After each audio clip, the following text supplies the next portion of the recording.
Class 10, History and Civics chapter, the National Movement. This is the second part of this chapter, the Quit India Movement. Let's begin with this chapter.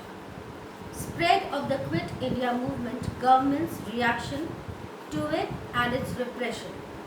A meeting of the All India Congress Committee was held at Bombay on August 8, 1942.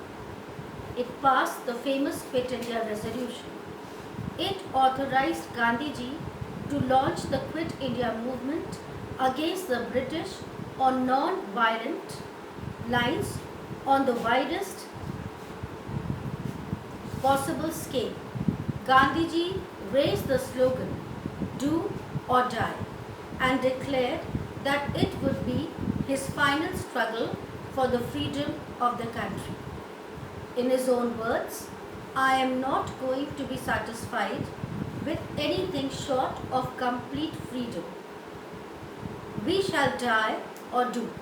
We shall either free India or die in the attempt."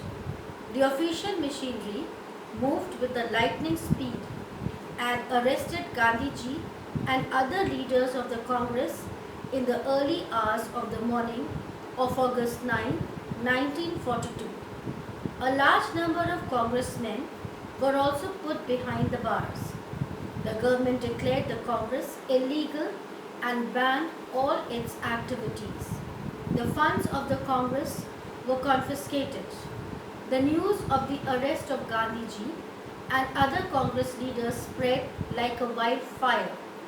The people started the Quit India movement over the whole of the country.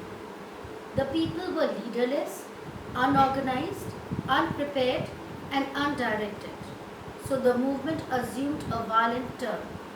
They observed hartals and took out processions and organized demonstrations. Public life came to be a standstill and all business was suspended. People became violent and burned post offices, telegraph offices, police stations, railway stations, and other government buildings. They cut off telegraph, telephone, and electric lines. Bridges were blown up and roads were dug up. They shot down notorious police officers and hurled bombs upon them. The whole country rose to overthrow the British rule. There was much tension and the government got alarmed and became nervous.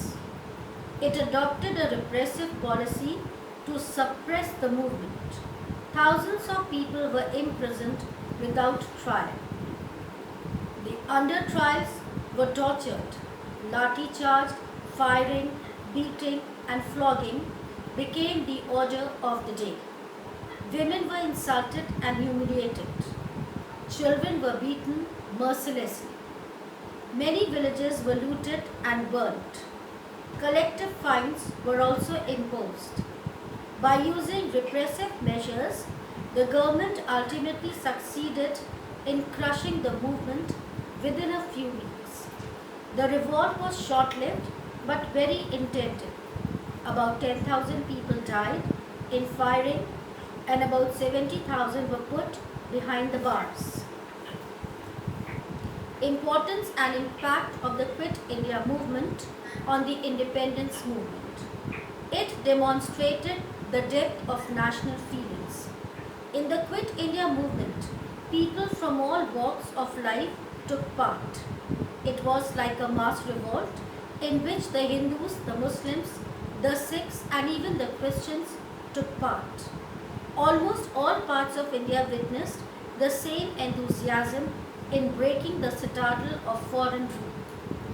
People from all walks of life, students, teachers, lawyers, workers, peasants, and even women, took part in the processions and demonstrations against the government. People acquired great capacity for struggle and sacrifice. The British government was simply taken by surprise to see the great capacity of the people for struggle and sacrifice.